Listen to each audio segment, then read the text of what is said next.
What's up, guys? Today I want to talk about one of my favorite pickups from last year is the Galaxy S22. This has been such an awesome phone, and these are typically going for $400 for the unlocked version, and these are prices for the USA, guys. And $334, the same version I have, the T-Mobile version, the locked T-Mobile version, and this going for $334, and you can pick it up in different colors as well too. I think this is absolutely phenomenal deal, guys. I'm really impressed with this phone. Like I said, this is still one of my favorite pickups now that it's around $300 for this T-Mobile version. And again, you can spend that extra $100 if you see yourself, you know, in the future maybe switching carriers or stuff like that. But T-Mobile does a pretty good job with pushing out updates really fast. That's why I got this version. And you could just save the extra $100. But very, very impressive. And I know you guys are like, yo, what's up with the wallpaper? If you want the wallpaper, I got it from Live Loop, and I'm gonna do a video sort of rounding up my favorite like live wallpaper apps. But this wallpaper is crazy. This is pretty hard. Absolutely love this thing. They have a lot of good wallpapers, live wallpapers. So check that application out in the Play Store. So let's go ahead and talk about this phone. One of the things I absolutely love about this phone is the build quality. So I absolutely love the design of this phone, how it feels in the hand, the size of it as well too. It looks really nice. It's got the matte finish, so you don't really see a lot of fingerprints and stuff like that with this device. With the new S23 Ultra coming out, Samsung got rid of this cutout, which I like the cutout, but I really like what they did with the new version as well too. So I like both designs. This still looks really nice though, and it just feels really solid in the hand.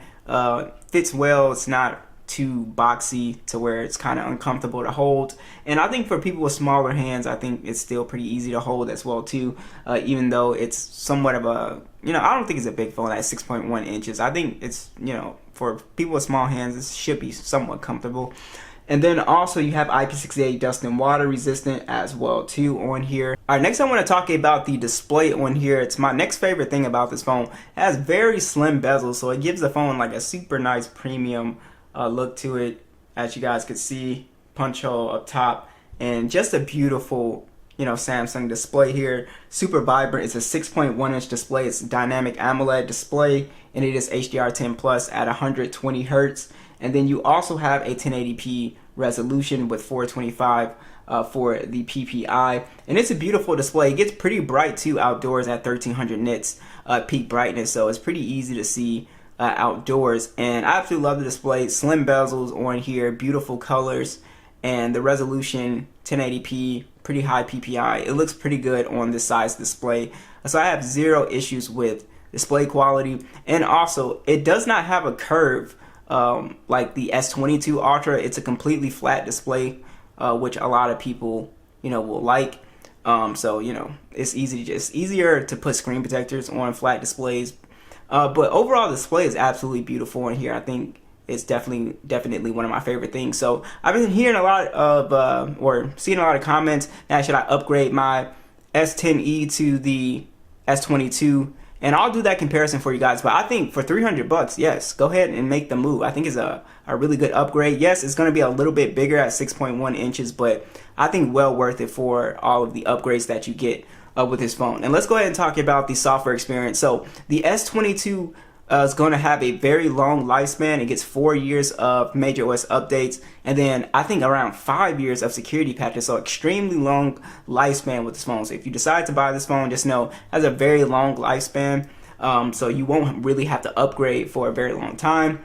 And you still have all of your same flagship features in here. Samsung desktop support, secure folders, wireless power sharing is on here as well too. So basically everything that you would find in the Ultra is still pretty much on here, besides the S Pen functionality and stuff like that. So yeah, so for performance wise, it's a very fast phone. We are running the Snapdragon 8 Gen 1 processor here. So we get a single core of 1089 and then 3117 for the multi-core score.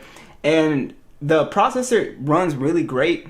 You have 128 gigs of internal storage, 8 gigs of RAM on the base model, and the phone, it does good with gaming. So the game, and this is what any 8 Gen 1 chip I noticed, long periods of gaming, the phone does kind of get a little hot. It does kind of just feel really kind of hot to the hand. Now, I've never had this phone crashing on me or start lagging in games, but you're definitely, if you're a couple hours into gaming, I said about maybe like 2 hours into gaming, you'll definitely notice like the phone starts to get a little bit uncomfortable for long periods of gaming. Now, most of you guys will have a case on, so you probably will never notice that, but definitely these phones can get a little bit hot, and that's really with any Snapdragon 8 Gen phone that I've tested. I was able to play PUBG, Call of Duty Mobile, at the highest settings, and it ran perfectly fine. Also, just bouncing in applications, animations are all super smooth. It's just a very fast phone, so you can expect top-notch performance. Like I said, for 300 bucks, this is gonna blow any mid-ranger out of the water when it comes to the processor and overall speed and smoothness. Just the overall experience of the phone is gonna be a flagship experience. So, like a Galaxy A53 5G is around the same price, 300-400 bucks. It makes more sense to get this phone because it's just overall better in every category, right? As far as your speakers on here, the speakers actually sound pretty good. You have stereo speakers on here.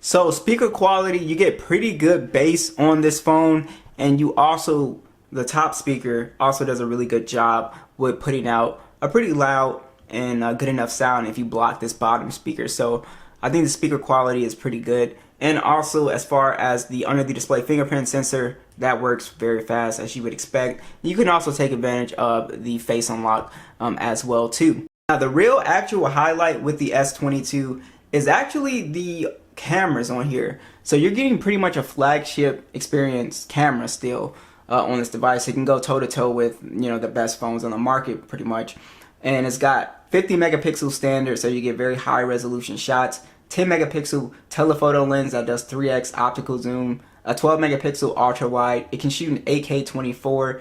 And then you also have a 10 megapixel selfie cam that shoots in 4K 60. The shots on here are absolutely beautiful. I even compared this to the iPhone 14 Pro if you guys want to check out that comparison. Compared it to the S22 Ultra, just a ton of phones.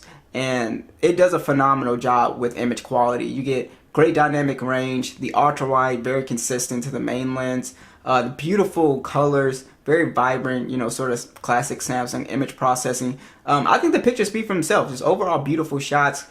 Pretty much a good selfie cam on here. It does pretty good with skin tones. And overall low light performance is still pretty good on this phone. Just a great phone when it comes to taking pictures. I can't see anybody complaining about taking pictures on this thing. It just does a fantastic job. With anything you throw at it, it's going to do a great job. And it's pretty much the same for video. It does a very good job with video as well too. And remember, you're not even paying the full price if you go ahead and pick this up, refurbished. You're just getting a fantastic camera at this price point. It's pretty impressive. Alright, so lastly I want to discuss battery life. So even with the Android 13 update, I haven't seen too much improvements from battery life when I first got this phone. So it does have a 3700 milliamp battery, 25 watt charging, which I wish the charging speeds were a little bit faster. Not that it charges super slow, it's just, most phones, they have faster charging speeds. I would like to see Samsung at least put like 45 watts or something in this phone. But it charges decently fast, at least bump it up to 30 watts. But yeah, battery life on here, it's okay. It's almost an all-day phone, almost. So I would have this phone in the 5 hour to 5 hour and 30 minute range, depending on how aggressive you're using it. If you're a power user, you're definitely probably getting around 5 hours and 30 minutes. So battery life, because the battery is kind of small, it does an okay job. If you are a lighter user, you can probably get through a day, but you're gonna be like, you're gonna have to charge this thing. So battery life is not bad, but it's definitely not the best that I've seen. And you also have wireless charging and reverse wireless charging as well. So as I said, it's a very feature-packed phone, beautiful design, top-notch cameras on this phone, super fast when it comes to gaming. Yeah, and you can keep this phone for a very long time. So what do you guys think of the S22? Be sure to let me know, and I'll catch you guys in the next one.